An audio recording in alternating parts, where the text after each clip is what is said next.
మాతృదేవోభవ పితృదేవోభవ ఆచార్య దేవోభవ. శ్రీ క్రోధినామ సంవత్సరం డిసెంబర్ మాసం ద్వాదశ రాశులకు మాస ఫలితాలు ఎలా ఉన్నాయో మనం మాట్లాడుకుంటున్నాం. అందులో భాగంగా మనం ఇప్పుడు మకర రాశి వారికి ఎలా ఉందో మనం ఇప్పుడు మాట్లాడుకుంటున్నాం. ఈ మకర రాశికి ఏలినాటి శని జరుగుతూ ఉంది. రాశ్యాధిపతి శని ద్వితీయంలో వక్రించి రాశి వైపు ప్రయాణిస్తున్నారు. రాశిలో శుక్రుడు, వ్యయంలో లాభము, వ్యయంలో రవిగ్రహ సంచారము, లాభంలో బుధుడు వక్రము, పంచమంలో గురువు, తృతీయంలో రాహువు, భాగ్యస్థానంలో కేతువు, సప్తమ స్థానంలో నీచబడి రాశిని వీక్షిస్తున్నటువంటి అంగారకుడు. మొత్తంగా చూస్తే మకర రాశి వాళ్ళు చాలా గుండె ధైర్యంతో నిబ్బరంతో ఉండాలి. అయినా మార్గాలు ఉన్నాయి, చెప్తాను, అవి కూడా చెప్తాను. ఎందుకంటే ఏలినాటి శని, మరి శని ద్వితీయంలో వక్రం, ఆయన మళ్ళీ వెనక్కి వస్తున్నాడు. ఏదో మర్చిపోయాడు మీ రాశికి సంబంధించి, అందుకే వెనక్కి వచ్చి పరిశీలించడానికి వస్తున్నాడు. ఆయన మర్చిపోయి వెళ్ళిపోయాడంటే మళ్ళీ 30 సంవత్సరాలకు కానీ రాడు ఇక్కడికి. అందువల్ల గుర్తొచ్చి మళ్ళీ వెనక్కి వస్తున్నాడు. శని వక్రం చెందిందంటే మన పెండింగ్ ఫైల్స్ ఏదైనా ఉంటే, చూడకుండా వదిలేసిన ఫైల్స్ ఏదైనా ఉంటే సవరిస్తాడు. ఏలినాటి శనిలో ఇప్పుడు ఆయన చాలా సీరియస్గా ఉంటాడు. మీ వైపు వస్తున్నాడు. మీ రాశిని అంగారకుడు మళ్ళీ నీచబడి చూస్తున్నాడు, ఇబ్బంది పడేస్తున్నాడు. అదేదో సామెత చెప్తారు, ఎద్దు పుండు పైన కాకి పొడిచినట్టు అంటారు. అంటే ఎద్దు వీపులో పుండు ఉంటుంది, ఒక కాకి దాని పైన కూర్చొని పొడుస్తూ ఉంటుంది. ఆ కాకిని తోలలేదు, తోక అందదు, దాని బాధ దానికి తెలుస్తుంది, దీని ఆనందం దీనిది. అలా ఉంది ఇప్పుడు మకర రాశి వాళ్ళకు. సప్తమ స్థానంలో నీచబడిన గ్రహము శత్రుగ్రహము. ఈ రాశికి, ఈ లగ్నానికి పాపగ్రహం అనేటువంటి అంగారకుడు తీవ్రంగా వీక్షిస్తున్నాడు. ద్వితీయ స్థానాన్ని కూడా వీక్షిస్తున్నాడు. శని గ్రహాన్ని కూడా నియంత్రించేస్తున్నాడు. శుభ ఫలితం అనేది శుద్ధం సుమతి. వ్యయస్థానంలో లాభ వ్యయస్థానంలో రవిగ్రహ సంచారం, అంటే ఒక విధంగా పాపార్గళం. ద్వితీయంలో వక్రించిన శని, వ్యయంలో రవి, జన్మాన్ని కుజుడు చూస్తాడు. మరి ఈ లగ్నానికి పంచమ స్థానంలో గురువు ఉంటూ తృతీయ వ్యయాధిపతి మళ్ళీ రాశిని చూస్తాడు. పాపగ్రహమే గురువు కూడా.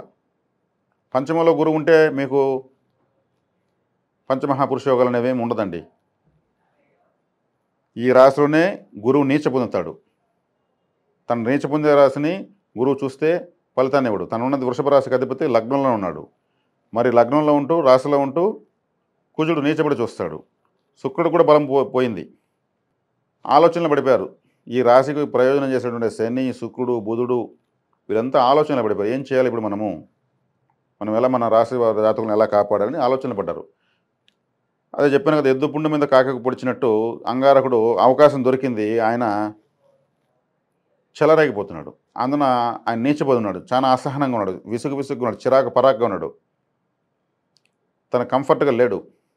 నీచబడి తన ఉచ్చ రాశిని, తనకు శత్రువు అయినటువంటి శుక్రుడిని వీక్షిస్తున్నాడు, శనిని వీక్షిస్తున్నాడు. కాబట్టి మకర రాశి వాళ్లకు ఏ కోశాన చూసినా, ఎట్టు చూసినా ఇది ఒక ఫజిల్ లాగా. ఒక ఫజిల్లో మనం ఒక దారి కనుక్కున్నామంటే అది కనుక్కున్న వెంటనే 2 దారులు కనుక్కోవాలి. అంటే గుమ్మనం ఉంటే ఒక దారే, ఇది గుమ్మం ఉండకపోతే ఈ దారి ఓపెన్ చేయాల్సిందే. ఆ 2 సరే ఓపెన్ చేద్దామంటే మళ్ళీ 4 దారులు ఓపెన్ చేయాలి. ఈ ఫజిల్ ఎలా ఉంటుంది. ఇప్పుడు ఏదైనా చేద్దామంటే సమస్య ఎక్కువ అవుతుంది. చేయకుండా గుమ్మున్నా కానీ గుమ్మనివ్వడానికి లేదు. అలా ఉంది. భాగ్యంలో కేతు, భాగ్యస్థానంలో కేతు అంత రాజయోగాన్ని ఇవ్వడు. కేతువుకి శుభత్వం లేదు. ఆయన శుభానికి అధిపతి కాదు, ఆయన అప్పులకు అధిపతి.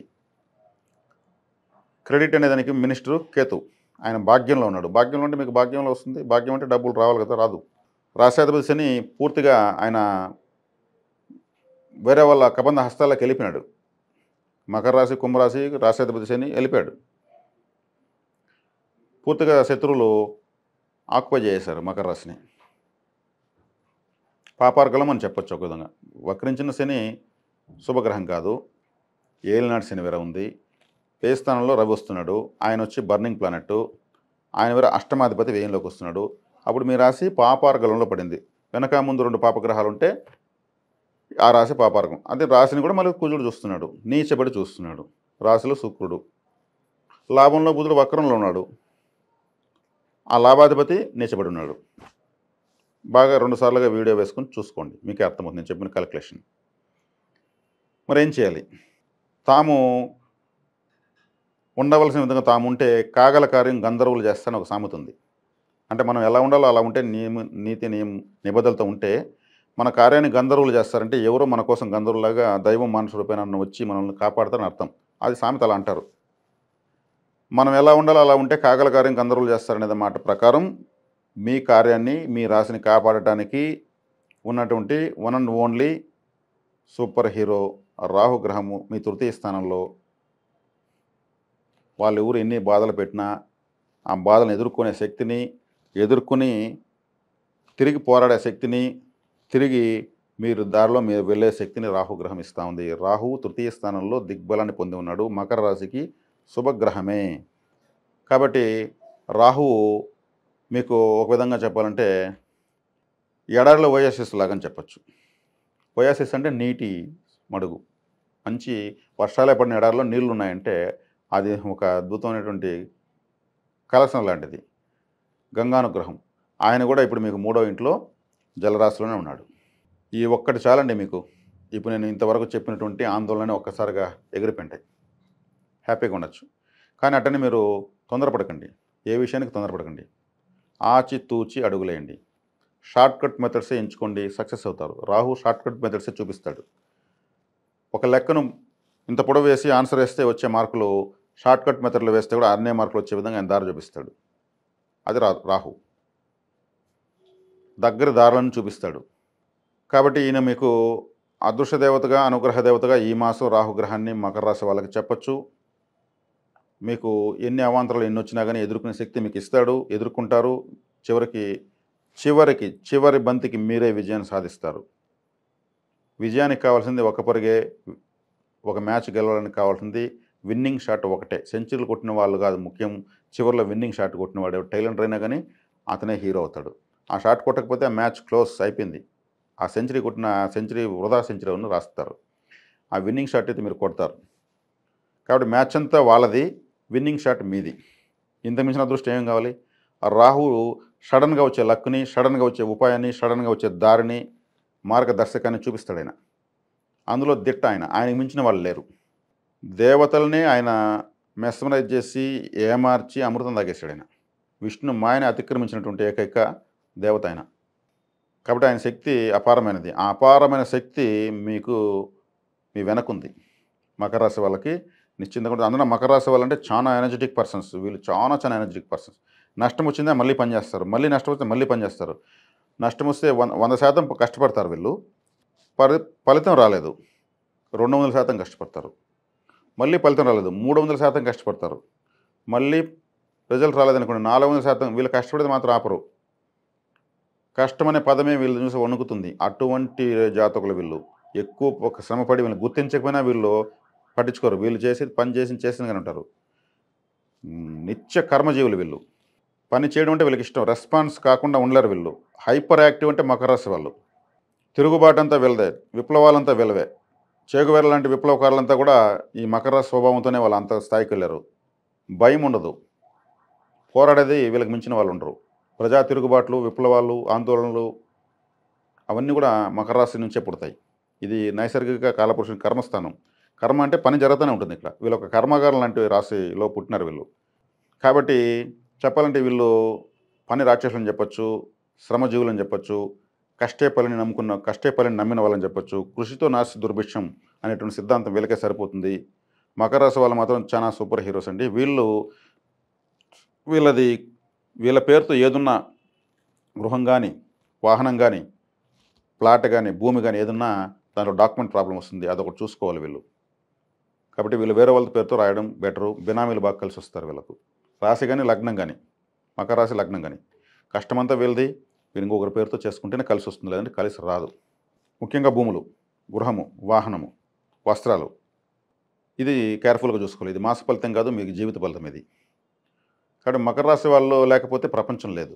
ఎందుకంటే కార్మికులు, కర్షకులు, లేబర్సు కానించి కష్టజీవులంతా కూడా మకర రాశి వాళ్ళే. మకర రాశి ప్రభావంతోనే ఉంటారు. కాబట్టి వీళ్ళు శ్రమించేటువంటి ఋషులు వీళ్ళు. మనం కృషి లేకపోతే ఫలితం ఉండదు. కృషి ఉంటే మనుషులు ఋషులు అవుతారంటారు కదా. ఈ ఋషులు వీళ్ళు మకర రాశి వాళ్ళు. ఇది నేను పొగడ్డం కోసం కాదు, నాది మకర రాశి ఏం కాదండి. కాకపోతే మకర రాశి గొప్పతనం నాకు తెలుసు కాబట్టి చెప్తున్నా వాస్తవంగా. జ్యోతిష్ శాస్త్రంలో ప్రతి రాశి చాలా గొప్పదే. ఏ రాశి ప్రత్యేకత ఆ రాశికి ఉంటుంది. ప్రత్యేకించి మకర రాశికి వీళ్ళకి కష్టపడ్డం అంటే లస్సీ తాగినట్టు వీళ్ళకు. తిరగబడ్డం అంటే ఇంక వీళ్ళు 5 తల నాగుపాములాగా లేస్తారు. విప్లవాలు అన్నీ వాళ్ళు ఆడుకుంటూ చేస్తారు. కాబట్టి కాళ్ళు చాపుకొని కూర్చొని బతకాలనుకునే వాళ్ళైతే వీళ్ళు కాదు. ఉండలేరు వీళ్ళు. పని చేస్తే డబ్బు వస్తుంది. పని చేస్తే జీవితం వస్తుంది. నష్టం వస్తే అనుభవం వస్తుంది. అనుభవం వస్తే తర్వాత జీవితాన్ని అత్యద్భుతంగా మనం మలుచుకోవచ్చు అనుకునే తమను తాము మలుచుకునేటువంటి శిల్పులు వీళ్ళు మకర రాశి వాళ్ళు. వాళ్ళకి ఇప్పుడు విపత్కరమైనటువంటి పరిస్థితి ఉన్నా కానీ వీళ్ళకు రాహు యొక్క అండా దండ నీడ తోడు అన్నీ ఉన్నాయి. ఏం భయపడాల్సిన అవసరం లేదు. సహజంగానే వీళ్ళు భయపడరు. వీళ్ళకి మళ్ళీ రాహు తోడు ఉంటే ఇంకా అసలు భయపడరు. మ్యాచ్ అయితే మాత్రము సీరియస్గా తాగుతుంది. ఒక్క విన్నింగ్ షాట్ మాత్రమే మీది. దాని వరకు నేను భరోసా ఇస్తాను. తర్వాత ఈ రాశి వాళ్లకు వీళ్ళు చాలా కష్టజీవులు, శ్రమజీవులు కాబట్టి వీధులు ఊడ్చేటువంటి కార్మికుల కానించి పెద్ద పెద్ద విమానాలు తయారు చేసే కార్మికుల వరకు కూడా మకర రాశి ప్రభావం ఉంటేనే, శక్తి ఉంటేనే చేస్తారు, లేదంటే లేదు. కార్మిక వర్గం, కర్షక వర్గం లేకపోతే ప్రపంచం లేదు. ఈ భూమిపైన మరొక భూమిని సృష్టించేటువంటి శక్తి ఉన్న వాళ్ళు మకర రాశి వాళ్ళు. ఇట్లా చెప్తే ఎంతైనా ఉంది వీళ్ళ గురించి. కాబట్టి ఈ మకర రాశి వాళ్ళకి వీళ్ళ కష్టార్థమైన ఫలితము రావాలంటే ఈ మాసం, అదేవిధంగా జీవితాంతం కూడా నేను ఒక ఫలితం, జీవిత పర్యంత ఫలితం ఒకటి చెప్తాను, పరిహారం చెప్తాను. దాన్ని మీరు ఆదరించుకోండి ఎప్పటికీ. ఎందుకంటే నాకు మాస ఫలితంతో పాటు జీవిత ఫలితం చెప్పాలని ఇష్టపడి ప్రతి రాశికి నేను మాస ఫలితాల్లో భాగంగా చెప్తున్నాను. ప్రతి రాశికి ఒక బహుమతి ఇవ్వాలని, ఒక పరిహారం, చక్కటి పరిహారం బహుమతి ఇవ్వాలని నాకు నా పరిజ్ఞానంతో నేను ఇస్తున్నాను. హృదయపూర్వకంగా స్వీకరించి ఆచరించండి. మీకు ఫలితాలు అయితే ఖచ్చితంగా ఉంటాయి. మీకు తదుపరి రాశి కుంభరాశి. కుంభరాశి మీకు ధనస్థానము. ధనస్థానాన్ని బలపరచడమే మకర రాశి వాళ్ళు చేయాల్సిన పని. ప్రతి రాశి వాళ్ళు చేసినదే. కాబట్టి మకర రాశి వాళ్ళ కుంభరాశిని బలపరచాలంటే ఏం చేయాలి? కుంభరాశి అంటే కుండ, శక్తి మొత్తం లోపలే ఉంటుంది. కుంభరాశి అంటే అమృత కలశము. గురుగ్రహము కుంభరాశిలో ఉన్నప్పుడే దేవతలకు అమృతం లభించింది.